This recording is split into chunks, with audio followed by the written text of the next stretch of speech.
اعوذ باللہ من الشیطان الرجیم بسم اللہ الرحمن الرحیم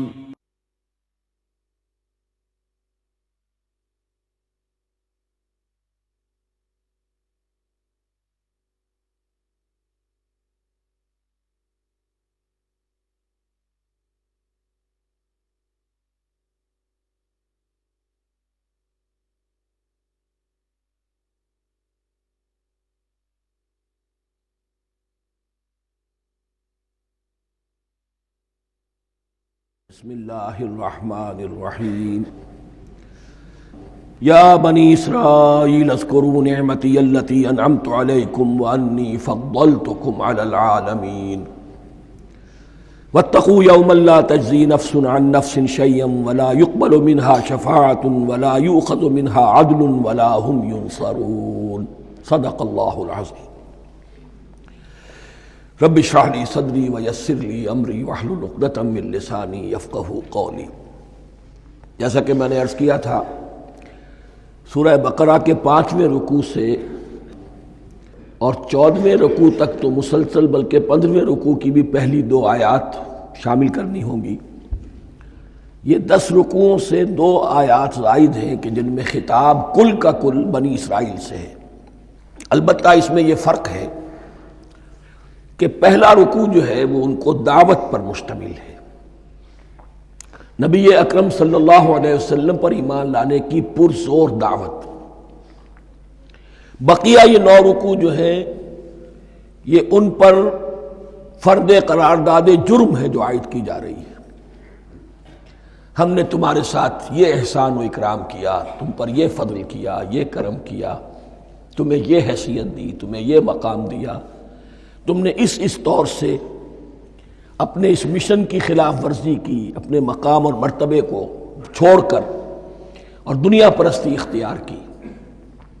یہ جو 9 رکوع ہیں ان میں بنی اسرائیل کی تاریخ کا تو یوں سمجھیے کہ ایک بہت بڑا حصہ اور نمایاں اس کے فیچرز آئیں گے، لیکن یہ سمجھ لیجئے کہ اصل میں یہ امت مسلمہ کو بھی ایک پیشگی تنبیہ ہے کہ کوئی مسلمان امت جب بگڑتی ہے تو یہ چیزیں اس میں آ جاتی ہیں۔ چنانچہ احادیث موجود ہیں حضور کی، لَيَأْتِيَنَّ عَلَىٰ أُمَّتِي مَا أَتَىٰ عَلَىٰ بَنِي إِسْرَائِيلَ حَزْوَ النَّعْلِ بِالنَّعْلِ، میری امت پر بھی وہ سب حالات وارد ہوں گے جو بنی اسرائیل پر آئے، بالکل ایسے جیسے ایک جوتی دوسری جوتی سے مشابہ ہوتی ہے۔ ایک اور حدیث میں فرمایا لَتَتَّبِعُنَّ سُنَنَ مَنْ قَبْلِكُمْ، تم لازماً اپنے سے پہلوں کی پیروی کرو گے۔ اور اس میں اس حد تک بھی آپ نے وضاحت کر دی کہ اگر وہ سابق امت مسلمہ، سابق امت، اگر وہ گوہ کے بل میں گھسی تھی تم بھی گھسو گے، اور اگر ان میں کوئی بدبخت ایسا اٹھا جس نے اپنی ماں سے زنا کیا تو تم میں سے بھی کوئی شقی ایسا ضرور اٹھے گا جو یہ حرکت کرے گا۔ اس اعتبار سے ان رکوعوں کو پڑھتے ہوئے یہ نہ سمجھیے یہ اگلوں کی داستان ہے، پچھلوں کی کہانیاں ہیں، نہیں۔ خوش طرح باشد کے سر دل براں، گفت آیت در حدیث دیگراں، یہ ہمارے لیے ایک آئینہ ہے اور ہمیں ہر مرحلے پر سوچنا ہوگا، دروں بینی کرنی ہوگی، انٹروسپیکشن، کہ کہیں اسی گمراہی میں ہم مبتلا تو نہیں۔ دیکھتے جائیے گا۔ دوسرا نقطہ پہلے سے یہ سمجھ لیجئے، یہ جو 2 آیتیں میں نے 6 رکوع کی تلاوت کی ہیں، بعین ہی یہی 2 آیتیں 15ویں رکوع میں آئیں گی،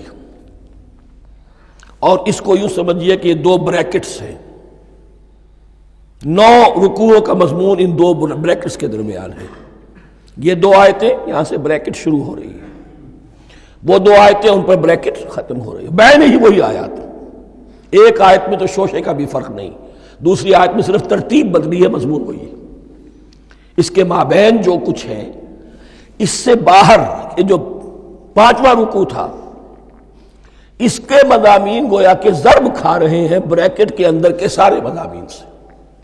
یہ حساب کا بہت ہی عام فہم سا قاعدہ ہے، بریکٹ کے باہر کوئی رقم لکھی ہوئی ہے جس کے بعد کوئی زبر، کوئی جمع یا تفریق اگر نہیں ہے تو وہ ضرب کھائے گی، بریکٹ کے اندر جتنی بھی ویلیوز ہیں ان کے ساتھ ضرب کھائے گی۔ تو گویا کہ ہر قدم پر حضور پر دعوت، ایمان لانے کی دعوت اس پورے معاملے میں موجود ہے، اس لیے کہ اس میں بعض آیتیں ایسی آ گئی ہیں، ایک زیادہ نمایاں ایک کم نمایاں، جن سے کچھ لوگوں کو مغالطہ ہوا یا کچھ لوگوں نے فتنہ پیدا کیا جان بوجھ کر۔ یہ فتنہ ایک بار پیدا ہوا تھا اکبر کے زمانے میں دین الہی کی شکل میں، کہ صرف خدا کو مان لینا، آخرت کو مان لینا اور نیک اعمال کرنا نجات کے لیے کافی ہے، کسی رسول پر ایمان لانا ضروری نہیں ہے۔ یہ صوفیہ میں بھی یہ فتنہ بہت بڑے پیمانے پر آیا۔ مسجد مندر ہکڑو نور، مسجد میں اور مندر میں ایک ہی نور ہے، سب مذاہب ایک ہی ہے، سارا فرق جو ہے شریعتوں کا ہے، عبادت کے ظاہری شکل کا ہے، وہ ہے رسولوں سے متعلق۔ رسولوں کو بیچ میں سے نکال دیجئے تو یہ دین الہی رہ جائے گا، اللہ کا دین۔ اتنا بڑا فتنہ تھا کہ جب ہندوستان میں سیاسی اعتبار سے، حکومت کے اعتبار سے مسلمانوں کا اقتدار چوٹی پر تھا، کلائمیکس پر، اکبر اعظم، اس وقت یہ دین الہی کا فتنہ اٹھا کہ دین محمدی کا اب دور ختم ہو گیا، وہ 1000 سال کے لیے تھا، 1000 سال پورے ہو گئے، اب الف ثانی ہے، دوسرا 1000 سال ہے، اس کے لیے نیا دین ہے، اسے دین اکبری بھی کہا گیا اور دین الہی بھی کہا گیا۔ اور اس میں ایک آیت آئے گی جس سے استدلال کیا ہے کچھ لوگوں نے۔ اس صدی میں پھر یہ فتنہ اٹھا تھا گاندھی کے فلسفے کے ذریعے سے، اور ایک بہت بڑا نابغہ انسان مسلمانوں میں سے، بہت بڑا نابغہ، جینیس، ابوالکلام آزاد، وہ بھی اس فتنے کا شکار ہو گیا۔ متحدہ قومیت، چنانچہ گاندھی اپنی پرارتھنا میں کچھ قرآن کی تلاوت بھی کراتا تھا، کچھ گیتا بھی پڑھواتا تھا، کچھ اپنشدوں سے، کچھ بائبل سے، کچھ گرو گرنتھ سے، معلوم ہو یہ سب ٹھیک ہے، سب ایک ہے، سب لوگوں کو ایک ہونا چاہیے، ایک قوم ہونا چاہیے، مذہب تو انفرادی معاملہ ہے، کوئی مسجد میں چلا جائے، کوئی مندر میں چلا جائے، گردوارے میں چلا جائے، کوئی چرچ میں چلا جائے، کوئی سینیگاگ میں چلا جائے، کیا فرق واقع ہوتا ہے؟ اس کا توڑ یہی ہے کہ سمجھ لیجئے یہ جو 7 آیتیں ہیں 5ویں رکوع کی، یہ ہے بریکٹ کے باہر، اور یہ ضرب کھا رہی ہے مسلسل، اس بریکٹوں کے درمیان جتنی بھی مضمون آ رہا ہے وہ سب ان کے تابع ہوگا۔ گویا کہ جہاں تک حضور پر ایمان لانے کا معاملہ ہے وہ انڈرسٹوڈ سمجھا جائے گا، مقدر سمجھا جائے گا ہر مرحلے پر ان 2 بریکٹوں کے مابین۔ اب چلیے بسم اللہ۔ یا بنی اسرائیل اذکروا نعمتی التی انعمت علیکم وانی فضلتکم علی العالمین، اے اسرائیل کی اولاد، یاد کرو میرے اس انعام کو جو تم پر ہوا، اس کی وضاحت میں کر چکا ہوں، لیکن یہاں جو الفاظ آ رہے ہیں بہت زوردار، وانی فضلتکم علی العالمین، میں نے تمہیں فضیلت عطا کی تمام جہانوں پر۔ یہاں ایک قاعدہ نوٹ کر لیجئے، عربی نحو کا قاعدہ یہ ہے کہ کہیں ظرف جس میں کوئی شے ہے، ظرف کی جمع لے لیتے ہیں، مراد ہوتا ہے مظروف، ظرف کے اندر جو شے ہے اس کی جمع۔ تمام جہانوں پر فضیلت، کیا فرشتوں پر بھی فضیلت؟ نہیں، جہان والوں پر، تمام اقوام عالم پر تمہیں فضیلت عطا کی، یہ مطلب ہے اس کا۔ تمام عالموں پر، تمام جہانوں پر، یعنی تمام جہان والوں پر، اس انسان عالم انسانیت کے اندر جتنے بھی مختلف گروہ ہیں، نسلیں ہیں، طبقات ہیں، ان میں فضیلت۔ وَاتَّقُوا يَوْمًا لَا تَجْزِي نَفْسٌ عَن نَفْسٍ شَيْئًا، میں عرض کر چکا ہوں، اب تیسری مرتبہ پھر عرض کر رہا ہوں، اصل شیخ آخرت، محاسبہ آخرت، یہ مستحضر ہوگا تو انسان سیدھا رہے گا۔ اس میں کمزوری آ جائے، ضعف آ جائے تو باقی ایمان باللہ، ایمان بالرسالت، یہ نہ معلوم کیا کیا شکلیں اختیار کر لیں۔ دیکھیے اس آیت کے اندر 4 اعتبارات سے محاسبہ آخرت کا زور ہے۔ وَاتَّقُوا يَوْمًا، ڈرو اس دن سے، لا تجزی نفس عن نفس شیئا، جس دن کوئی جان کسی دوسرے کے کام نہ آ سکے گی، ولا يقبل منها شفاعہ، اور نہ کسی سے کوئی سفارش یا شفاعت قبول کی جائے گی، کیٹیگوریکل ڈینائل، ولا يؤخذ منها عدل، نہ کسی سے فدیہ قبول کیا جائے گا، ولا هم ينصرون، اور نہ انہیں کوئی مدد مل سکے گی۔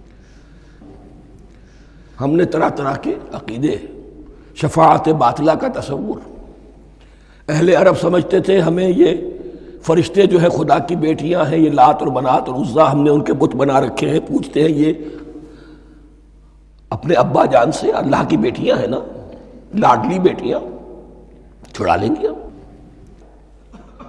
ہمارے ہاں بھی تصور ہے اولیاء اللہ چھڑا لیں گے۔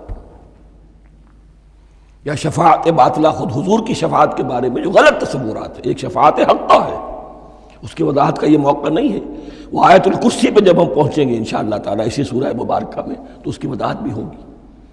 یہ سارے جو ہم نے جو گھڑ رکھے ہیں خیالات، ان کی نفی اس آیت کے حوالے سے کی۔ وَاتَّقُوا يَوْمًا لَا تَجْزِي نَفْسٌ عَن نَفْسٍ شَيْئًا، کوئی انسان دوسرے انسان کے کام نہیں آ سکتا۔ وَلَا يُقْبَلُ مِنْهَا شَفَاعَةٌ، کسی جان کی طرف سے کوئی سفارش قبول نہیں ہوگی۔ وَلَا يُؤْخَذُ مِنْهَا عَدْلٌ، نہ کوئی فدیہ قبول کیا جائے گا۔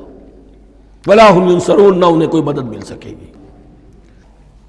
اب اس کے بعد اللہ تعالیٰ کے احسانات اور ان کی طرف سے جو ناشکریاں ہوئی ہیں ان کی بڑی تفصیل کے ساتھ اب بات چلے گی، تفصیل نہیں، تیزی کے ساتھ۔ یہ واقعات کئی 100 برس کے ہیں، لیکن ایک تو یہ کہ ان کی تفاصیل مکی صورتوں میں آ گئی ہیں، سب سے زیادہ سورہ اعراف میں ملے گی، اور بھی کئی صورتوں میں آپ کو مل جائے گی۔ یہاں پر تو پے بپے، جیسے کہ ایک قرارداد جرم کسی پر کی جاتی ہے تو اس میں سب گنوائے جاتے ہیں، تم نے یہ کیا، یہ کیا، یہ کیا۔ وَإِذْ نَجَّيْنَاكُم مِّنْ آلِ فِرْعَوْنَ، اور ذرا یاد کرو جب کہ ہم نے تمہیں نجات دی تھی فرعون کی قوم سے۔ يَسُومُونَكُمْ سُوءَ الْعَذَابِ، وہ تمہیں بدترین عذاب میں مبتلا کیے ہوئے تھے۔ يُذَبِّحُونَ أَبْنَاءَكُمْ وَيَسْتَحْيُونَ نِسَاءَكُمْ، تمہارے بیٹوں کو ذبح کر ڈالتے تھے اور تمہاری عورتوں کو زندہ رکھتے تھے۔ عورتیں تو پھر ان کے کام آتی تھی، گھر میں کام کاج کے لونیاں بنتی تھی، گھروں میں ڈال لیتے تھے، لیکن لڑکوں کو، اور یہ 2 موقع پر ہوا ہے بنی اسرائیل کے ساتھ، یہ بعد میں انشاءاللہ اس کی تفصیل آئے گی۔ وَفِي ذَلِكُمْ بَلَاءٌ مِّن رَبِّكُمْ عَظِيمٌ، اور یقیناً اس میں تمہارے رب کی طرف سے تمہارے لیے بڑی آزمائش تھی۔ وَإِذْ فَرَقْنَا بِكُمُ الْبَحْرَ، اور یاد کرو جب کہ ہم نے تمہارے لیے سمندر کو پھاڑ دیا یا دریا کو پھاڑ دیا۔ یہ ایک مختلف فی بات ہے کہ کس جگہ سے کراس کیا تھا بنی اسرائیل نے ایجپٹ سے سینائی پیننسولا آنے کے لیے، جزیرہ نما سینا میں۔ ایک رائے یہ کہ دریائے نیل کو کراس کر کے گئے ہیں، لیکن یہ بات غلط ہے، دریائے نیل تو مصر کے اندر ہے، وہ کبھی بھی مصر کی حد نہیں بنا۔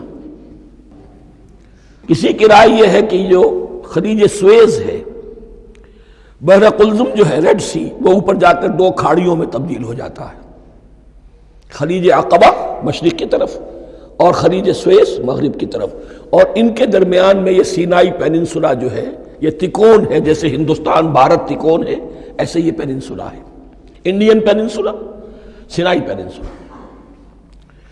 اور یہ سویس کینال تو بعد میں بنی ہے، خلیج سویس اور میڈیٹرینین بحیرہ روم کے درمیان یہ کچھ چھوٹی چھوٹی، اگرچہ چھوٹی تھی سمندر کے لحاظ سے، بہت بڑی بڑی جھیلیں تھیں، اور ان جھیلوں ہی کو پھر جوڑ جوڑ کر درمیان میں جو خشکی تھی اس کو کاٹ کر سویس کینال بنائی گئی ہے۔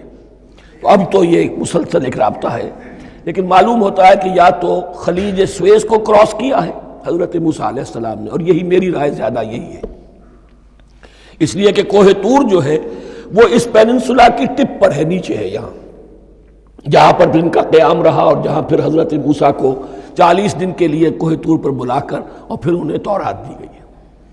تو معلوم ہوتا ہے کہ جو خلیج سویز ہے اسے کراس کیا ہے۔ کراس کس طرح کیا ہے کہ حضرت موسیٰ کے عصا کی ایک ضرب سے سمندر پھٹ گیا۔ فَكَانَ كُلُّ فِرْقٍ كَالطَّوْدِ الْعَظِيمِ، دونوں طرف چٹانوں کے مانند پہاڑ کی طرح جو ہے وہ سمندر کھڑا ہو گیا، اس کے راستے میں سے یہ نکل گئے۔ اور پھر جب فرعون اور اپنا لشکر لے کر جب آیا ہے، اس نے سوچا ہم بھی نکل جائیں، وہ غرق ہو گئے، اس لیے کہ دونوں طرف کا پانی آپس میں مل گیا۔ یہ تھی کیفیت، اور معجزانہ کیفیت تھی، یہ کوئی فطرت کے یا نیچر کے اصول کے مطابق بات نہیں تھی، اور میں عرض کر چکا ہوں، آپ کو بتا چکا ہوں معجزہ کسے کہتے ہیں۔ وَإِذْ فَرَقْنَا بِكُمُ الْبَحْرَ فَأَنْجَيْنَاكُمْ، جب ہم نے تمہارے لیے یا تمہارے ساتھ سمندر کو پھاڑ دیا تمہارے لیے، تمہارے گزرگاہ بنانے کے لیے، تو تمہیں تو نجات دے دی۔ وَأَغْرَقْنَا آلَ فِرْعَوْنَ وَأَنْتُمْ تَنظُرُونَ، اور تمہاری نگاہوں کے سامنے فرعون کے لاؤ لشکر کو غرق کیا، تم دیکھ رہے تھے، یہ گزر چکے تھے، اس ساحل پر کھڑے ہیں، ادھر سے یہ داخل ہوئے ہیں اور پانی دونوں طرف سے آ کر مل گیا اور یہ غرق ہو گئے۔ وَإِذْ وَعَدْنَا مُوسَىٰ 40 لَيْلَةً، اور یاد کرو پھر جب کوہ طور پر ہم نے موسیٰ کو 40 دن کے لیے بلایا۔ ثُمَّ اتَّخَذْتُمُ الْعِجْلَ، ان کی غیر حاضری میں تم نے بچھڑے کی پرستی شروع کر دی، اسے معبود بنا لیا، من بعدہ، اس کی غیر موجودگی میں، وَأَنْتُمْ ظَالِمُونَ، تم بہت بڑا ظلم تھا جس کا ارتکاب کیا۔ ان الشرک لظلم عظیم، عظیم ترین ظلم جو ہے وہ شرک ہے، اور شرک جلی کی یہ شکل کہ بچڑے کو پوج رہے۔ ثم عفونا عنکم من بعد ذلک، پھر ہم نے تمہیں اس کے بعد بھی معاف کیا، یہ ہمارا کرم رہا ہے، ہماری رحمت رہی۔ من بعد ذلک لعلکم تشکرون، تاکہ تم شکر کرو۔ وَإِذْ آتَيْنَا مُوسَى الْكِتَابَ وَالْفُرْقَانَ لَعَلَّكُمْ تَهْتَدُونَ، اور یاد کرو جب کہ ہم نے موسیٰ کو کتاب اور فرقان عطا فرمائی۔ یہ فرقان حق اور باطل کے درمیان فرق کر دینے والی چیز، اور کتاب عام طور پر جو آتا ہے وہ شریعت کے لیے آتا، شریعت بھی دی، کتاب بھی دی، اور فرقان بھی دیا، لعلکم تہتدون، تاکہ تم ہدایت پاؤ۔ وَإِذْ قَالَ مُوسَىٰ لِقَوْمِهِ، اور یاد کرو جب کہ کہا تھا موسیٰ نے اپنی قوم سے، یا قوم انکم ظلمتم انفسکم باتخاذکم العجل، اے میری قوم کے لوگو، یقیناً تم نے اپنے اوپر بڑا ظلم کیا ہے بچڑے کو معبود بنا کر۔ فَتُوبُوا إِلَىٰ بَارِئِكُمْ، پس توبہ کرو اپنے پروردگار، اپنے خالق کی جناب میں۔ باری اللہ تعالیٰ ہے، باری۔ فَاقْتُلُوا أَنفُسَكُمْ، تو قتل کرو اپنے آپ کو۔ یہ چیز جو ہے تورات میں تفصیل سے آئی ہے، قرآن میں نہیں ہے۔ اسی اعتبار سے میں نے آپ کو بتایا تھا کہ تورات کا مطالعہ اس اعتبار سے مفید ہے کہ بہت سے واقعات کا قرآن میں ذکر ہے، اجمالاً اشارہ ہے، اس کی تفصیل کے لیے ہمیں تورات سے رجوع کرنا پڑتا ہے، ورنہ یہ کہ اس آیت کا صحیح مفہوم واضح نہیں ہوگا۔ فَاقْتُلُوا أَنفُسَكُمْ، اپنے آپ کو قتل کرو، کیا مانی؟ یہ قتل مرتد کی سزا ہے۔ وہاں معلوم ہوتا ہے کہ حضرت موسیٰ نے یہ حکم دیا، 12 قبیلے تھے، ہر قبیلے میں سے کچھ لوگوں نے یہ کفر اور شرک کیا، باقی لوگوں نے نہیں کیا۔ انہیں حکم دیا گیا کہ اپنے قبیلے کے لوگ ان کو قتل کریں جو ان کے قبیلے میں سے اس کفر کے مرتکب ہوئے۔ انفسکم سے مراد یہ اپنے قبیلے کے لوگوں کو تم قتل کرو، اس لیے کہ قبائلی زندگی جو ہوتی ہے آپ کو معلوم ہے، اس میں کوئی اور قبیلہ ہاتھ لگا دے تو قبائلی عصبیت بھڑک اٹھے گی۔ 70,000 یہودی قتل ہوئے، اس سے بڑی توبہ اور ممکن نہیں، اس سے بڑا پرج، کسی بھی آئیڈیالوجیکل پارٹی کے اندر پرج بہت ضروری ہوتا۔ کچھ لوگ آ گئے ایک نظریے کو قبول کر کے، رفتہ رفتہ نظریہ اوجل ہو گیا، کچھ مفادات، کچھ چودراہٹیں یہ مقدم ہو گئی، اسی سے جماعتیں خراب ہوتی ہیں، غلط راستے پہ پڑ جاتی ہیں، تحریکیں بھٹک جاتی ہیں۔ تو آئیڈیالوجیکل پارٹی، نظریاتی جماعتیں پرج کرتی رہتی ہیں کہ جو بھی ہمارے نظریے سے ہٹ گئے اب ان کو ہم کاٹ کر علیحدہ کر۔ یہی سے قتل مرتد، تو یہ چیز حدیث میں ہے یا پھر قرآن میں یہاں ہے۔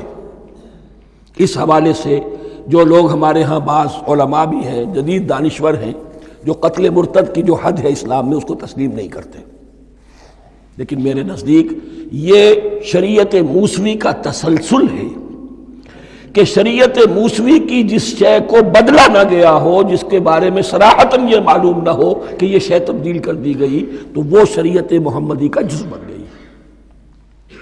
زنا پر رجم کا معاملہ بھی یہی ہے۔ قرآن مجید میں رجم کی صریح آیت کوئی موجود نہیں ہے، حدیث میں ہے۔ قرآن مجید میں مرتد کے قتل کے لیے کوئی آیت موجود نہیں ہے، حدیث میں ہے، سنت میں ہے، اور دونوں کی کا جو منبع ہے وہ اصل میں تورات ہے۔ تو اس بات کو اچھی طرح نقل کر لیجئے، یہ جگہ اکثر لوگ جو ہے یہاں بہت سرسری طور سے گزر جاتے ہیں، یہ بہت اہم ہے۔ اور اس کے لیے تورات کی طرف رجوع کیجئے. 70,000 6 لاکھ کل تھے جب یہ مصر سے نکلے ہیں. 6 لاکھ تھے. کتنے عرصے کے بعد پیننسولا پہنچے ہیں، سینائی پیننسولا میں اور طور میں کچھ اور ان کی تعداد بڑھ گئی ہوگی، لیکن یہ کہ ان میں سے 70,000 کو قتل کیا اپنے ہاتھوں سے. ہر قبیلے نے اپنے جو مرتد تھے ان کو اپنے ہاتھ سے قتل کیا. فَتُوبُوا إِلَىٰ بَارِئِكُمْ فَاقْتُلُوا أَنفُسَكُمْ ذَٰلِكُمْ خَيْرٌ لَكُمْ عِندَ بَارِئِكُمْ، یہی تمہارے لیے تمہارے رب کے نزدیک بہتر بات ہے. فَتَابَ عَلَيْكُمْ، تو اللہ نے تمہاری توبہ قبول کر لی. توبہ قبول کس طرح ہوئی؟ یہ تزکیہ ہوا ہے امت کا کہ ان میں سے جن لوگوں نے اتنی بڑی غلط حرکت کی ہے ان کو کاٹ کر ذبح کر کے ان کو قتل کر کے پھینک دیا. انہ هو التواب الرحیم، یقیناً وہ تو ہے ہی بہت توبہ کا قبول فرمانے والا اور بہت رحم فرمانے والا. وَإِذْ قُلْتُمْ يَا مُوسَىٰ لَن نُّؤْمِنَ لَكَ حَتَّىٰ نَرَى اللَّهَ جَهْرَةً، ایک اور واقعہ ان کی تاریخ کا. اور یاد کرو جب کہ تم نے کہا تھا اے موسیٰ ہم تو تمہاری بات نہیں مانیں گے. ایمان کے بعد جب لام کا حرف آئے تو اس کے معنی صرف تصدیق کے ہوتے ہیں. لن نؤمن لک، ہم آپ کی بات کی تصدیق نہیں کریں گے. حتیٰ نر اللہ جہرتن، جب تک کہ ہم دیکھ نہ لیں اللہ کو عیانن. ہمیں کیا پتا اللہ نے یہ کتاب دی آپ کو، آپ تو لے کر آ گئے. ہمارے سامنے تو پتھر کی کچھ تختیاں ہیں، اس پہ کچھ لکھا ہوا، کس نے لکھا ہمیں کیا پتا. اب دیکھیے ایک حضرت موسیٰ کی خواہش تھی رب ارنی انظر الیک، وہ کچھ اور شے تھی. یہ تخریبی ذہن ہے جو یہ کہہ رہا ہے کہ ہم بھی چاہتے ہیں کہ اللہ کو اپنی آنکھوں سے دیکھیں اور معلوم ہو کہ واقعی اس نے یہ کتاب آپ کو دی ہے. فَأَخَذَتْكُمُ الصَّاعِقَةُ، تو تمہیں آپ پکڑا ایک بہت بڑی کڑک نے، ایک بہت بڑی کڑک ہوئی اور سب کے سب مردہ ہو گئے. وَأَنْتُمْ تَنظُرُونَ، تمہارے دیکھتے دیکھتے ایک کڑک نے تمہیں آ لیا. ثُمَّ بَعَثْنَاكُمْ مِنْ بَعْدِ مَوْتِكُمْ، پھر ہم نے تمہیں دوبارہ اٹھایا تمہاری موت کے بعد. بعض لوگ اس کی یہ تعویل کر رہے ہیں کہ یہ موت نہیں تھی بلکہ بے ہوش ہو گئے تھے، یعنی جو بھی کڑک تھی اس کی وجہ سے سب کے سب بے ہوش ہو کے گر گئے. لیکن میرے نزدیک یہاں تعویل کی ضرورت نہیں. بعد سے بعد الموت اللہ کے لیے کوئی مشکل نہیں. ہم الفاظ کو خواب کا کو ان کے اصل جو مفہوم ہے جو کہ صاف ہے صریح ہے اس سے خواب کا کاہے کے لیے موڑ کر لکھا جائے. ثم بعثناکم من بعد موتکم لعلکم تشکرون، تاکہ تم شکر کرو. وظللنا علیکم الغمام وانزلنا علیکم المن والسلوى، اور ہم نے تم پر ابر کا سایہ کیا. اب 6 لاکھ کا قافلہ چل رہا ہے. سینائی پیننسولا، صحرا، کوئی اوٹ نہیں، کوئی سایہ نہیں، دق و دق، دھوپ کی تپش. تو اللہ کا فضل ہوا کہ ایک سائے کی طرح ابر جو ہے ان کے ساتھ ساتھ جہاں جہاں وہ جا رہے ہیں وہ ابر ان پر سایہ کیے ہوئے. وَأَنزَلْنَا عَلَيْكُمُ الْمَنَّ وَالسَّلْوَىٰ، کھانے کو کچھ نہیں تو من اور سلوہ نازل کیے گئے. من ایسے اترتا تھا رات کے وقت کہ جیسے شبنم کے قطرے ہوتے ہیں، لیکن وہ ہوتا تھا کسی ایسی چیز کا جس میں شیرینی تھی، اور پھر وہ زمین پر آ کر جم کر وہ ایک گویا کے دانہ بن جاتے تھے. یہ ان کا اناج ہو گیا. کاربوہائیڈریٹ سپلائی اس سے ہو گئی من سے. اور سلوہ ایک خاص قسم کا پرندہ بٹیر کی شکل کا جو بے پناہ بڑی تعداد میں ان کے بڑے بڑے جھنڈ آتے تھے شام کے وقت، اور وہ ان کے ڈیرا جہاں ہوتا تھا اس کے گرد وہ اتر آتے تھے، اور رات کی تاریکی میں یہ آسانی سے ان کو پکڑتے تھے، ان کو کھاتے تھے بھون کر، اور یہ ان کی پروٹین ہو گئی. پوری غذا جو ہے اللہ تعالیٰ نے ان کو فراہم کر دی. وَأَنزَلْنَا عَلَيْكُمُ الْمَنَّ وَالسَّلْوَىٰ كُلُوا مِن طَيِّبَاتِ مَا رَزَقْنَاكُمْ، کھاؤ ان پاکیزہ چیزوں کو جو ہم نے تمہیں عطا کی ہیں. وَمَا ظَلَمُونَا، ہم نے تو ان پر کوئی ظلم نہیں کیا. وَلَٰكِن كَانُوا أَنفُسَهُمْ يَظْلِمُونَ، لیکن وہ خود ہی اپنے اوپر ظلم ڈھاتے رہے، ہر قدم پر نافرمانی اور ناشکری. اس کی بھی ناشکری آگے آ جائے گی چل کر. من و سلوہ سے بھی ناشکری کی انہوں نے. وَإِذْ قُلْنَا ادْخُلُوا هَٰذِهِ الْقَرْيَةَ فَكُلُوا مِنْهَا حَيْثُ شِئْتُمْ رَغَدًا وَادْخُلُوا الْبَابَ سُجَّدًا وَقُولُوا حِطَّةٌ نَغْفِرْ لَكُمْ خَطَايَاكُمْ. اور یاد کرو جب کہ ہم نے تم سے کہا تھا اس شہر میں داخل ہو جاؤ اور پھر کھاؤ اس میں سے با فراغت جہاں سے چاہو جو چاہو. لیکن دیکھنا دروازے میں داخل ہونا جھک کر اور کہتے رہنا مغفرت مغفرت مغفرت، ہم تمہاری خطاؤں سے درگزر فرمائیں گے۔ اس آیت کو سمجھنے کے لیے ذرا تاریخی بات سمجھ لیجئے۔ صحرائے سینا میں آنے کے بعد اور یہ جو کتاب تورات انہیں مل گئی تھی، اس کے بعد حضرت موسیٰ علیہ السلام کے ہی زمانے میں انہیں جہاد اور قتال کا حکم ہوا۔ اس سے پوری قوم نے انکار کر دیا، یہ سورہ مائدہ میں آئے گا۔ اس پر اللہ تعالیٰ نے ایک سزا مسلط کر دی ان پر کہ 40 برس تک اسی صحرا میں بھٹکتے پھریں گے۔ اگر یہ ابھی قتال کرتے، جہاد کرتے، تو پورا فلسطین ان کے ہاتھ پر ابھی فتح کرا دیتے، لیکن چونکہ انہوں نے بزدلی دکھائی ہے، اب سزا یہ ہے فَإِنَّهَا مُحَرَّمَةٌ عَلَيْهِمْ 40 سَنَةً يَتِيهُونَ فِي الْأَرْضِ، اب 40 برس تک یہ اسی صحرا میں بھٹکتے پھریں گے، اور ارض فلسطین جو ان کے لیے ارض موعود تھی وہ ان پر حرام کر دی گئی 40 سال کے لیے۔ اس 40 سال کے عرصے میں حضرت موسیٰ کا بھی انتقال ہو گیا، حضرت ہارون کا بھی ہو گیا، اور اس عرصے میں ایک نئی نسل پیدا ہوئی۔ وہ جو غلامی کا داغ اٹھائے ہوئی نسل آئی تھی مصر سے، جن کے اندر مورل کیریکٹر جو ہے وہ بہت کمزور ہو جاتا ہے، وہ پوری نسل ختم ہو گئی، نئی نسل اب پیدا ہوئی۔ 40 برس صحرا میں پیدا ہوئے، یہی پلے بڑھے، ان میں اب ایک جذبہ تھا۔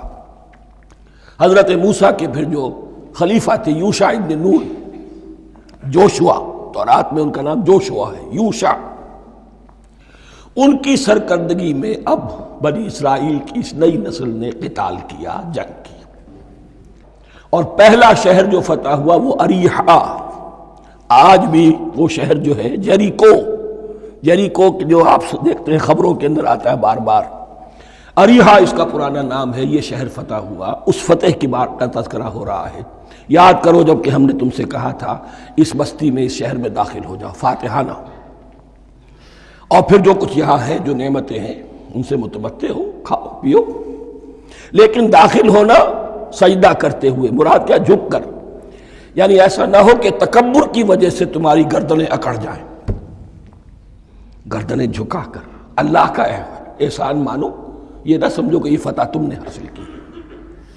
اس کی تفسیر اصل میں نظر آتی ہے حضور کی شخصیت میں، کہ جب فتح مکہ کے موقع پر مکے میں داخل ہوئے ہیں تو جس سواری پر آپ بیٹھے ہوئے تھے، آپ کی پیشانی اس کی گردن کے ساتھ جڑی ہوئی تھی۔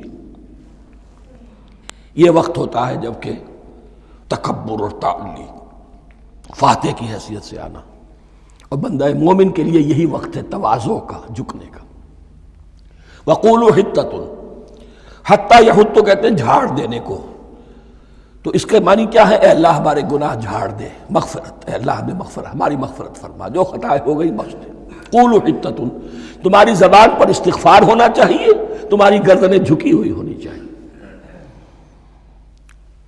نغفر لکم خطایاکم، اگر تم اس پر عمل کرو گے ہم تمہاری خطایا جو ہے، خطائیں جو ہیں انہیں معاف فرما دیں گے۔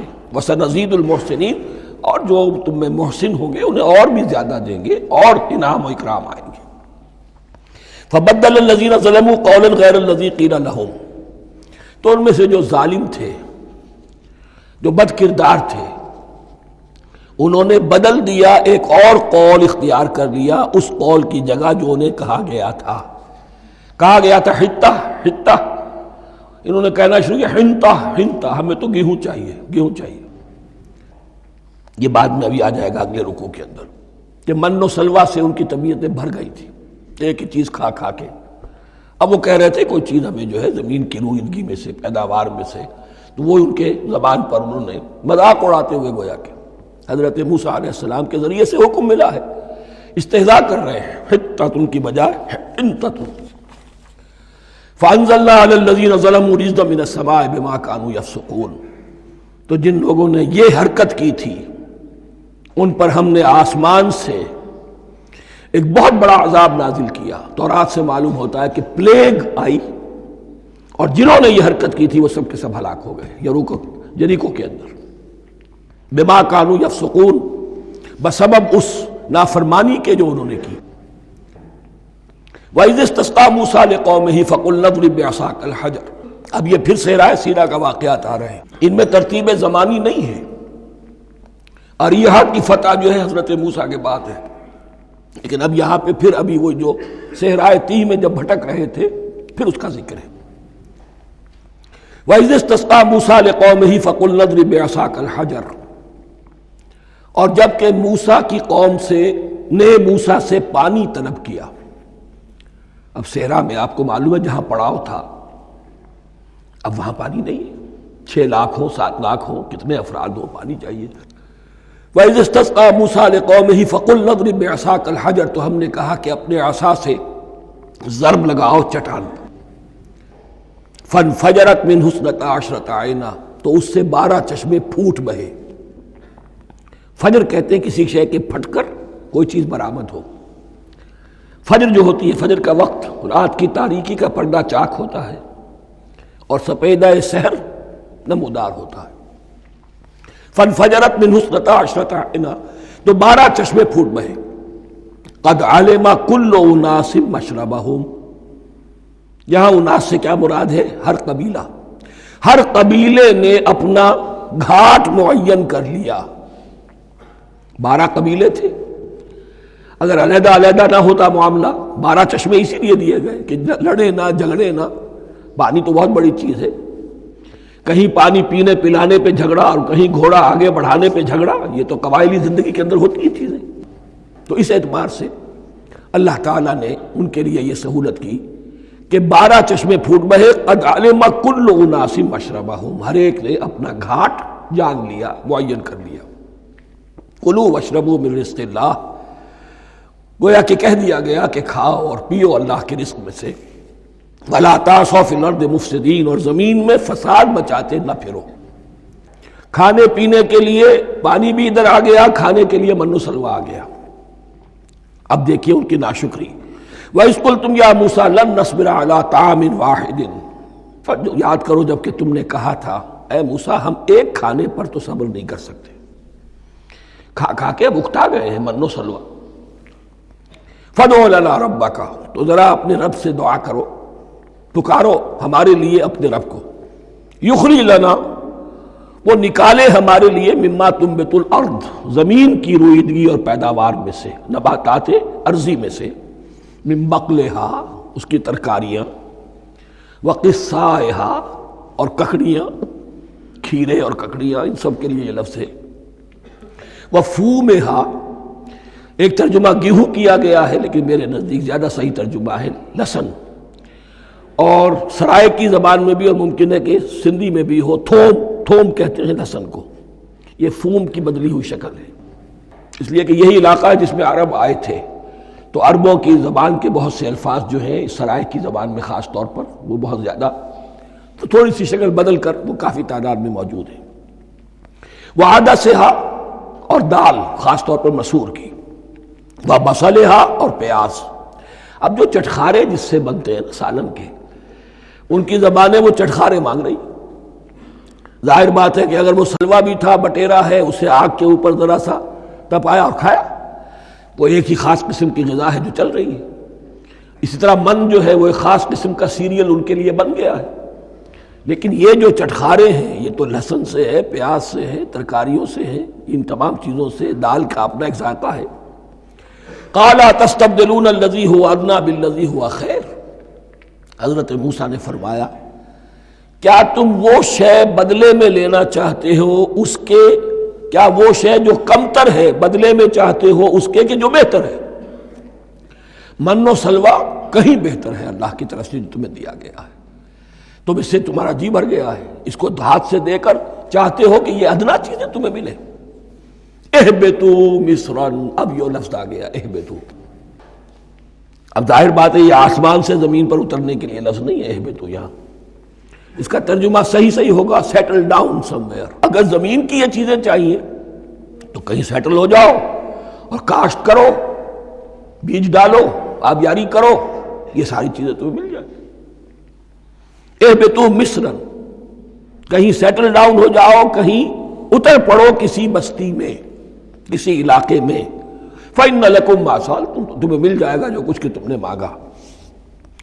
وَضُرِبَتْ عَلَيْهِمُ الذِّلَّةُ وَالْمَسْكَنَةُ وَبَاءُوا بِغَضَبٍ مِّنَ اللَّهِ، اب یہ ہے ان کی وہ خباثتیں، ان کے وہ ناشکریاں، ان کی وہ معصیتیں، ان پر جو آخری حکم دیا جا رہا ہے، جو اگر آپ برا نہ مانیں تو میں عرض کروں گا آج یہود پر اتنا اپلیکیبل نہیں ہے جتنا مسلمانوں پر ہے۔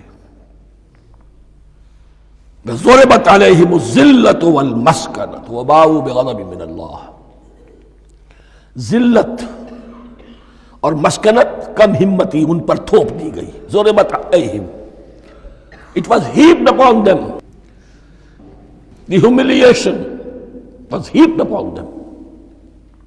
ضربت علیہم الذلۃ والمسکنۃ وباؤوا بغضب من اللہ، اور وہ اللہ کا غضب لے کر لوٹے۔ وہی امت جس کے بارے میں فرمایا وَأَنِّي فَضَّلْتُكُمْ عَلَى الْعَالَمِينَ، اسی امت کا پھر یہ حشر ہوا۔ کیوں ہوا؟ نافرمانی۔ تمہیں کتاب دی تھی کہ تم پیروی کرو، تمہیں کتاب دی تھی کہ اسے قائم کرو۔ وَلَوْ أَنَّ أَهْلَ الْكِتَابِ أَقَامُوا التَّوْرَاةَ وَالْإِنْجِيلَ وَمَا أُنزِلَ إِلَيْهِم مِّن رَّبِّهِمْ لَأَكَلُوا مِن فَوْقِهِمْ وَمِن تَحْتِ أَرْجُلِهِمْ، اگر یہ تورات اور انجیل کو قائم کرتے، نافذ کرتے، تو نعمتیں زمین بھی اگلتی، ان کے قدموں کے نیچے سے نعمتیں جو ہیں وہ پھوٹتی، اور ان کے سروں کے اوپر سے بھی بارش ہوتی نعمتوں کی۔ لیکن اگر تم نے اس کو چھوڑ کر اپنی خواہشات، اپنے نظریات، اپنے خیالات، اپنا تمرد، اپنی سرکشی، اپنی حاکمیت، اپنی مصلحتیں، اپنی عقل، اس کو بالا تر کیا، تو پھر جو قوم اللہ کے قانون کی، اللہ کی ہدایت کی، اللہ کی کتاب کی امین ہوتی ہے دنیا میں، وہ اللہ کی ریپرزنٹیٹیو ہوتی ہے، نمائندہ ہوتی ہے۔ اگر وہ اپنے عمل سے مس ریپرزنٹ کرے اللہ کو، تو وہ کافروں سے بڑھ کر مغضوب اور کافروں سے بڑھ کر مبغوض ہو جاتی ہے، مغضوب بھی مبغوض بھی۔ اس لیے کافروں کو تو دین پہنچانا تمہارے ذمہ تھا، تم نے دین ان کو کیا پہنچانا تھا، تم تو خود دین سے منحرف ہو گئے۔ آج اس جگہ پر امت مسلمہ کھڑی ہے کہ 1.25 بلین یا 1.5 بلین، 125 کروڑ عزت نام کی شے نہیں ہے، کہ عزت نام تھا جس کا گئی تیمور کے گھر سے، سارے معاملات دنیا کے G7 G15 کے ہاتھ میں ہیں، سیکیورٹی کونسل اس کے پرماننٹ ممبر کا ویٹو ہے، اور نہ سیکیورٹی کونسل میں اور نہ کہیں کسی G7 میں، نہ G9 میں، نہ G15 میں کوئی مسلمان ملک نہیں۔ کس نمی پرست کی بھیا کیستی، ہماری اپنی پالیسیز کہیں اور طے ہوتی ہیں، ہمارے اپنے بجٹ کہیں اور بنتے ہیں، ہماری صلح اور جنگ کسی اور کے اشارے سے ہوتی ہے، ریموٹ کنٹرول، یہ ذلت اور مسکنت۔ آپ کے ریڈیو پر، ٹیلی ویژن پر خبریں آتی رہیں کہ اتنے مسلمانوں کے ساتھ یہ کر دیا، اتنی مسلمان عورتوں کی بے حرمتی کر دی، لیکن یہاں ہم بیٹھے ہوئے اپنے اپنے دھندوں میں، اپنے اپنے کاروبار میں، اپنی اپنی ملازمتوں میں، اپنے اپنے کیریئرز میں، دنیا میں کیا کچھ ہو رہا ہے۔ بہرحال اس وقت یہ جو ہے، میں نے جیسا کہ عرض کیا تھا کہ یہ ہے تاریخ بنی اسرائیل کی، لیکن خوش طرح باشد کے سر دل براں، گفت آیت در حدیث دیگراں، یہ ہمارا نقشہ ہے آج اس آیت میں۔ ضربت علیہم الذلۃ والمسکنۃ وباؤوا بغضب من اللہ، اور یہ کیوں؟ ذالک بانہم کانوا یکفرون بآیات اللہ، یہ اس لیے کہ وہ اللہ کی آیات کا انکار کرتے رہے، وَيَقْتُلُونَ النَّبِيِّينَ بِغَيْرِ الْحَقِّ، اللہ کے نبیوں کو ناحق قتل کرتے رہے۔ ہمارے ہاں بھی مجددین امت میں سے کتنے ہیں جو جیلوں میں ڈالے گئے، جن کو ایسی ایسی مار پڑی ہے کہ کہا جاتا ہے کہ ہاتھی کو بھی وہ مار پڑتی تو برداشت نہ کرتا۔ احمد ابن حنبل کے ساتھ کیا ہوا؟ ابو حنیفہ جیل میں انتقال کیا، امام مالک کے کندھے کھینچ دیے گئے، اتار دیے گئے، منہ کالا کر کے اور اونٹ پر بٹھا کر پھرایا گیا۔ امام دار الہجرہ شیخ احمد سرہندی جیل میں رہے، سید احمد بریلوی اور ان کے ساتھیوں کو خود مسلمانوں نے تہہ تیغ کیا ہے۔ بہرحال یہ داستانیں ہیں، اب نبی تو کوئی نہیں آئے گا، ان کے ہاں نبی تھے، ہمارے ہاں مجددین ہیں، علماء حق ہیں، جیسے کہ حدیث بھی ہے علماء امتی کا انبیاء بنی اسرائیل، تو جو انہوں نے انبیاء کے ساتھ کیا ہم نے مجددین اور علماء کے ساتھ کیا۔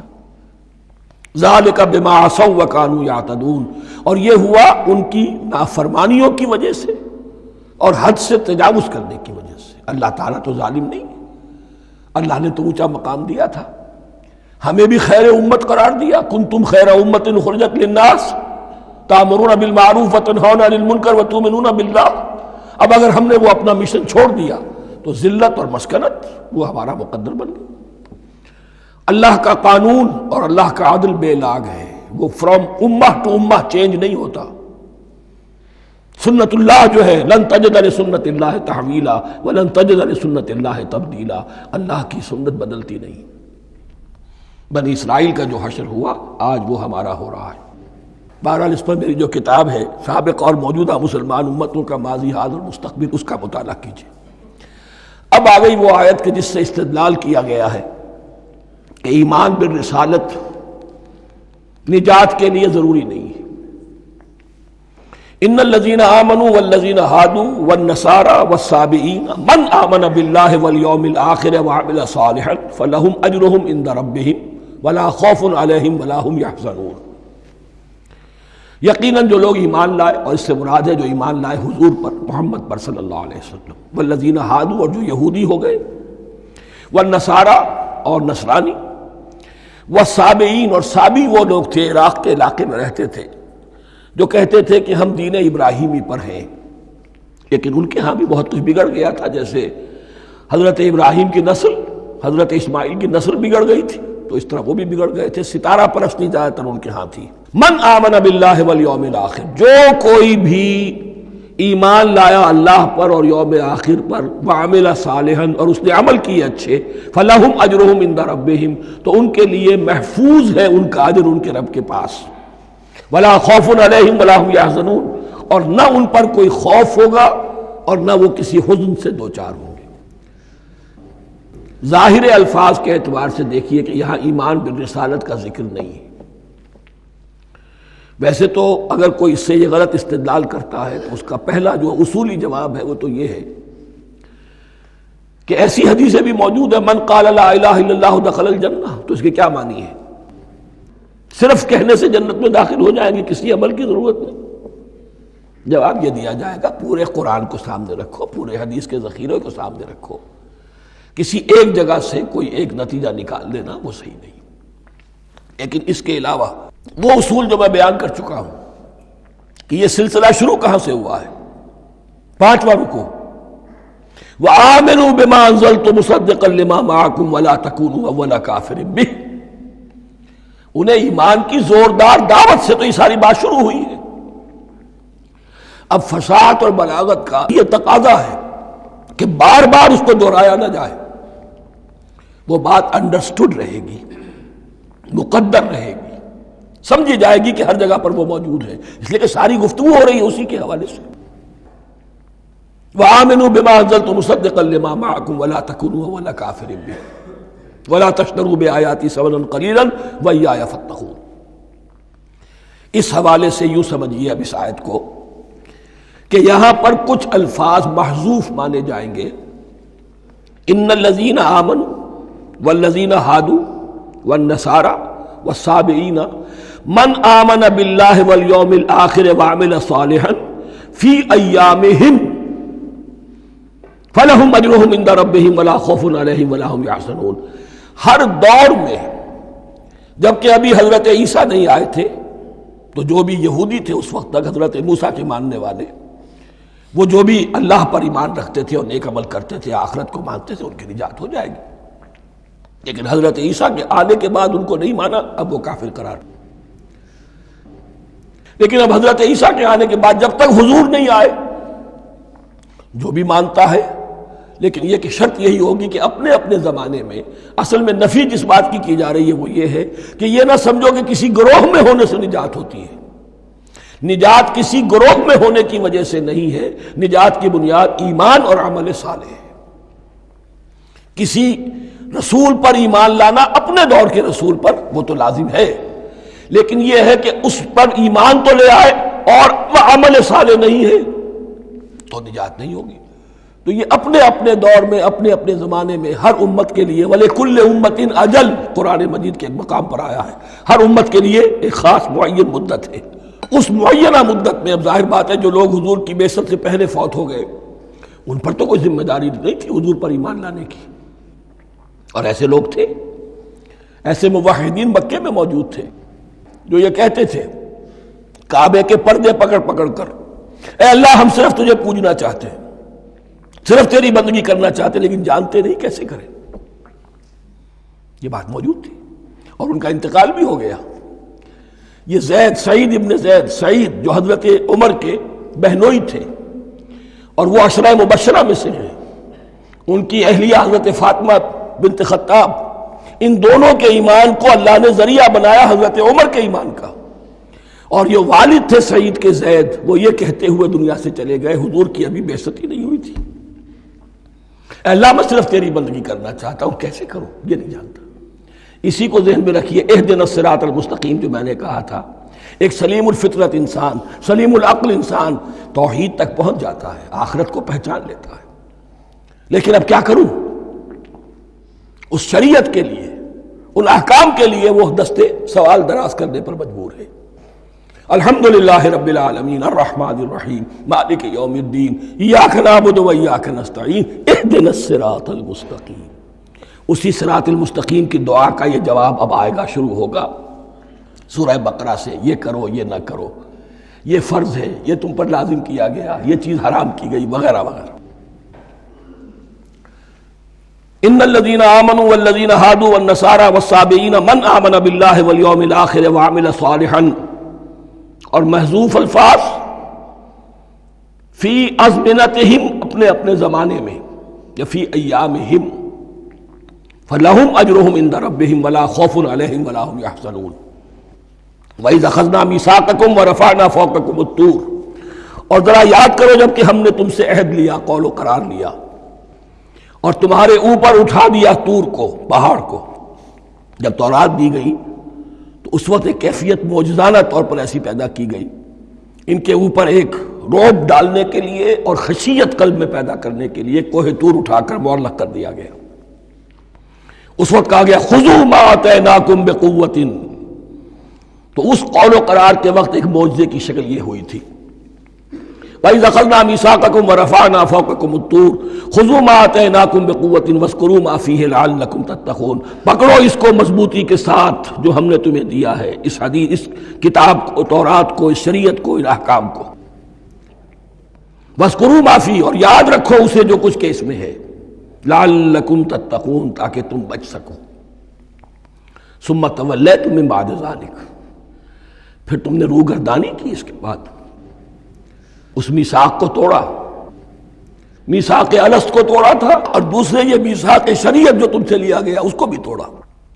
ثم تولیتم من بعد ذلک فلولا فضل اللہ علیکم ورحمتہ لکنتم من الخاسرین، پھر اگر اللہ کا فضل تمہارے شامل حال نہ ہوتا اور اس کی رحمت تمہاری دستگیری نہ کرتی رہتی، بار بار تمہیں معاف کیا، تمہیں مہلت دی، تو اگر یہ چیز نہ ہوتی تو اسی وقت سے تم خسارہ پانے والے اور تباہ ہونے والے ہو جاتے۔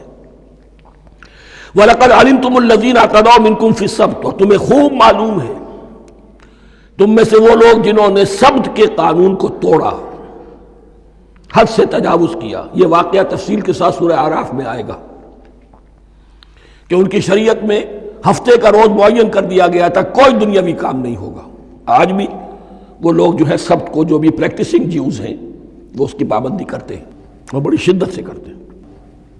لیکن ایک زمانے میں ایک خاص ان کا قبیلہ تھا کہ جس نے ایک بڑے ہی شرعی ہیلہ ایجاد کر کے اس قانون کی دھجیاں بکھیری، تفصیل ہم پڑھیں گے سورہ اعراف میں۔ وَلَقَدْ عَلِمْتُمُ الَّذِينَ اعْتَدَوْا مِنْكُمْ فِي السَّبْتِ، اور تمہارے علم میں ہے تمہارے وہ لوگ کہ جنہوں نے سبت کے قانون کے ضمن میں خلاف ورزی کی، فَقُلْنَا لَهُمْ كُونُوا قِرَدَةً خَاسِئِينَ، تو ہم نے کہہ دیا ان کو کہ ہو جاؤ ذلیل بندر، ان کی شکلیں بس کر دی گئی، انہیں بندروں کی شکل میں تبدیل کر دیا گیا۔ فَجَعَلْنَاهَا نَكَالًا لِمَا بَيْنَ يَدَيْهَا، پھر ہم نے اس واقعے کو یا اس بستی کو ایک بنا دیا مثال، لوگوں کے لیے ان کی عبرت کے سامان بنا دیا، ان کے لیے بھی جو سامنے موجود تھے اس زمانے کے لوگ، اور ان کے لیے بھی جو بعد میں آنے والے تھے۔ وَمَوْعِظَةً لِّلْمُتَّقِينَ، اور اسے ایک نصیحت، ایک سبق آموزی کی بات بنا دیا اہل تقویٰ کے لیے۔ وَإِذْ قَالَ مُوسَىٰ لِقَوْمِهِ إِنَّ اللَّهَ يَأْمُرُكُمْ أَن تَذْبَحُوا بَقَرَةً، اور یاد کرو جب کہ موسیٰ نے اپنی قوم سے کہا یقیناً اللہ تمہیں حکم دیتا ہے کہ ایک گائے کو ذبح کرو۔ یہ واقعہ میں پہلے آپ کو بتا دوں، پھر ہم یہ آیات تیزی سے پڑھ لیں گے۔ بنی اسرائیل میں ایک شخص قتل ہو گیا، عامیل نامی، اور قاتل کا پتہ نہیں چل رہا تھا۔ اللہ تعالیٰ نے حضرت موسیٰ کے ذریعے سے انہیں حکم دیا کہ ایک گائے کو ذبح کرو، اور اس کے جسم کے ایک ٹکڑے سے اس مردے کو چھوؤ، وہ جی اٹھے گا اور وہ بتا دے گا میرا قاتل کون ہے۔ اب یہ کہ یہ معجزات کی شکل ہے جو بار بار آ رہے ہیں، اور سابق اس امت کے اندر معجزات کا آپ کو بہت عمل دخل ملے گا۔ اس میں ایک تو یہ کہ گائے کو ذبح کرنا، وہ گائے کے تقدس کا جو ان کے دل میں ذہن میں تھا، تو ذبح کرنے سے اس کے اوپر بھی گویا کہ ایک تلوار چلائی گئی، اور پھر انہیں دکھا بھی دیا گیا کہ ایک آدمی زندہ بھی ہو سکتا ہے، بعد سے بعد الموت کا بھی ایک نقشہ دکھا دیا گیا انہیں۔ لیکن انہیں جب یہ حکم ملا اور ان کے دلوں کے اندر وہ بچڑے کی اور گائے کی تقدیس جو ہے وہ پلی ہوئی تھی، اب انہوں نے سوال کر کے کسی طریقے سے بچنے کے لیے مین میخ نکالی، کیسی گائے ہو، کیا رنگ ہو، کس طرح کی ہو، کس عمر کی ہو۔ بالآخر یہ کہ جب ہر طرف سے گھیراؤ ان کا ہو گیا اور سب چیزیں جو ہیں ان کے سامنے واضح کر دی گئیں، تب انہوں نے یوں سمجھیے چاروں ناچار بادل ناخواستہ اس حکم پر عمل کیا۔ بس اب ترجمہ کر لیجئے۔ وَإِذْ قَالَ مُوسَىٰ لِقَوْمِهِ إِنَّ اللَّهَ يَأْمُرُكُمْ أَن تَذْبَحُوا بَقَرَةً، اور یاد کرو جب کہ موسیٰ نے کہا اپنی قوم سے کہ اللہ حکم دیتا ہے تمہیں کہ ایک گائے کو ذبح کرو۔ قَالُوا أَتَتَّخِذُنَا هُزُوًا، انہوں نے کہا کہ آپ ہمارے ساتھ کوئی ٹھٹھا کر رہے ہیں، مذاق اڑا رہے ہیں، یہ کیا بات آپ کہہ رہے ہیں؟ قَالَ أَعُوذُ بِاللَّهِ أَنْ أَكُونَ مِنَ الْجَاهِلِينَ، فرمایا میں اللہ کی پناہ طلب کرتا ہوں اس سے کہ میں جاہلوں میں سے ہو جاؤں، کہ میں ان دین کے معاملات کے اندر استہزاء اور تمسخر کو شامل کر دوں۔ قالوا ادع لنا ربك يبين لنا ما هي، اب انہوں نے کہا اچھا ایسی بات ہے تو ذرا اپنے رب سے دعا کیجئے کہ وہ ہم پر واضح کر دے کہ وہ کیسی ہو۔ قال انه يقول، حضرت موسیٰ نے فرمایا اللہ تعالیٰ فرماتا ہے انها بقرة لا فارض ولا بکر، وہ ایک ایسی گائے ہونی چاہیے کہ جو نہ بوڑھی ہو نہ بالکل بچھیا ہو، عوان بین ذالک، ان کے بین بین ہو۔ فَفَعَلُوا مَا تُؤْمَرُونَ، تو اب کر گزرو جو تمہیں حکم دیا گیا۔ قَالُوا ادْعُ لَنَا رَبَّكَ يُبَيِّن لَنَا مَا لَوْنُهَا، اب انہوں نے پھر کہا ذرا ایک دفعہ اور دعا کیجئے اپنے رب سے، وہ ہمیں بتا دے اس کا رنگ کیسا ہونا چاہیے۔ قَالَ إِنَّهُ يَقُولُ إِنَّهَا بَقَرَةٌ صَفْرَاءُ فَاقِعٌ لَوْنُهَا تَسُرُّ النَّاظِرِينَ، فرمایا اللہ فرماتا ہے کہ وہ گائے ایسی ہونی چاہیے زرد رنگ، شوخ رنگ، شوخ زرد رنگ کی، چمکیلی، جو دیکھنے والوں کو خوب اچھی لگے، پسند آئے، دل میں کھپ جانے والی۔ اب جو زیادہ سے زیادہ ان کے ہاں مقدس سمجھے جاتے تھی گائے، رفتہ رفتہ سوال کر کے اگر پہلے ہی حکم پر وہ کر دیتے تو کسی بھی گائے کو ذبح کر دیتے، لیکن یہاں گھیراؤ ان کا ہو رہا ہے کہ جس کی تقدس کا ان کے ذہن میں زیادہ سے زیادہ تاثر ہے اسی کو واضح کیا جائے۔ قالوا ادع لنا ربك يبين لنا ما هي، پھر انہوں نے کہا ذرا اللہ سے دعا کیجئے اور وہ ہمیں یہ بتائے کہ وہ کیسی ہو۔ ان البقرہ تشابہ علینا، یقیناً ہم کچھ شبے میں پڑ گئے ہیں، یہ گائے کا معاملہ مشتبہ ہو گیا ہے ہم پر۔ قال انہ یقول، فرمایا اللہ فرماتا ہے انہا بقرۃ لا ذلول تثیر الارض ولا تسقی الحرث، وہ ایک ایسی گائے ہونی چاہیے کہ جو کوئی جس سے مشقت نہ لی جاتی ہو، نہ وہ ہل جوتتی ہو اور نہ وہ رہٹ کا پانی کھینچتی ہو۔ تسیر الارض، نہ تو وہ زمین کو جوتنے میں ہل چلانے میں کام نہیں لی جائے، ولا تسقی الحرث، اور نہ کھیتی کو پانی پلانے کے لیے وہ پانی کھینچنے میں استعمال کیا جائے۔ مسلمتن، اور پوری سالم ہونی چاہیے، یک رنگ، لا شیۃ فیہا، اس میں کسی دوسرے رنگ کا کوئی داغ تک نہ ہو۔ اب کیا کرتے، گھیراؤ میں آ گئے۔ قالوا الآن جئت بالحق، کہا انہوں نے کہ ٹھیک ہے، اب تو آپ نے بات جو ہے پوری طریقے سے واضح کر دی۔ فَذَبَحُوهَا وَمَا كَادُوا يَفْعَلُونَ، تب انہوں نے اس کو ذبح کیا اور وہ کرنے والے نہیں تھے، دل میں نہیں تھا، بادل ناخواش تھا۔ اب دیکھیے یہاں ترتیب ذرا واقعے کی جو ہے مختلف ہو گئی ہے۔ جو اس ذبح بقرہ کا سبب تھا وہ بعد میں بیان ہو رہا ہے یہاں۔ تورات میں چونکہ واقعات کو اس طریقے سے بیان کیا ہے لہذا وہاں ترتیب دوسری ہے۔ وَإِذْ قَتَلْتُمْ نَفْسًا فَادَّارَأْتُمْ فِيهَا، اور یاد کرو جب کہ تم نے ایک جان کو قتل کیا تھا اور اس کا الزام تم ایک دوسرے پر لگا رہے تھے، یعنی کسی کا پتہ نہیں چل رہا تھا قاتل کون ہے۔ وَاللَّهُ مُخْرِجٌ مَا كُنتُمْ تَكْتُمُونَ، اور اللہ تعالیٰ فیصلہ کر چکا تھا کہ جو کچھ تم چھپا رہے ہو اسے نکال کر رہے گا، واضح کرے گا۔ فَقُلْ اضْرِبُوهُ بِبَعْضِهَا، تو ہم نے حکم دیا کہ اس کی لاش کو اس گائے کے ایک ٹکڑے سے، اس کے جسم کے ایک حصے سے ضرب لگاؤ۔ كَذَلِكَ يُحْيِي اللَّهُ الْمَوْتَىٰ، اور دیکھو اس طریقے سے اللہ مردوں کو زندہ کر دے گا۔ تھوڑی دیر کے لیے وہ زندہ ہوا اور اس نے اپنے قاتل کا نام بتا دیا۔ وَيُرِيكُمْ آيَاتِهِ لَعَلَّكُمْ تَعْقِلُونَ، اور وہ تمہیں دکھاتا ہے اپنی آیات تاکہ تم عقل سے کام لو۔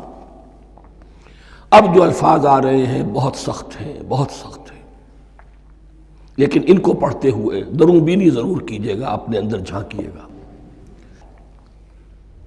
ثُمَّ قَسَتْ قُلُوبُكُمْ، پھر تمہارے دل سخت ہو گئے۔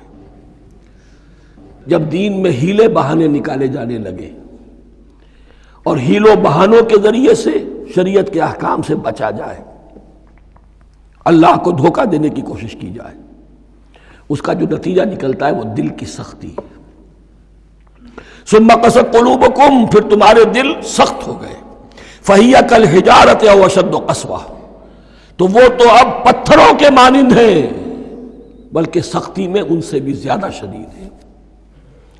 یہ ویسے بھی فصاحت اور بلاغت کا بھی بڑا ایک عمدہ مقام ہے قرآن کا۔ وَإِنَّ مِنَ الْحِجَارَةِ لَمَا يَتَفَجَّرُ مِنْهُ الْأَنْهَارُ، پتھروں میں سے تو ایسے بھی ہوتے ہیں جن میں سے چشمے پھوٹ بہتے ہیں۔ وَإِنَّ مِنْهَا لَمَا يَشَقَّقُ فَيَخْرُجُ مِنْهُ الْمَاءُ، اور ایسے بھی ہیں جو شق ہو جاتے ہیں، پتھر چٹانیں، ان میں سے پانی برآمد ہو جاتا ہے۔ وَإِنَّ مِنْهَا لَمَا يَهْبِطُ مِنْ خَشْيَةِ اللَّهِ، اور ان میں وہ بھی ہوتے ہیں جو اللہ کے خوف سے گر پڑتے ہیں۔ وَمَا اللَّهُ بِغَافِلٍ عَمَّا تَعْمَلُونَ، اور اللہ تعالیٰ غافل نہیں ہے اس سے کہ جو تم کر رہے ہو۔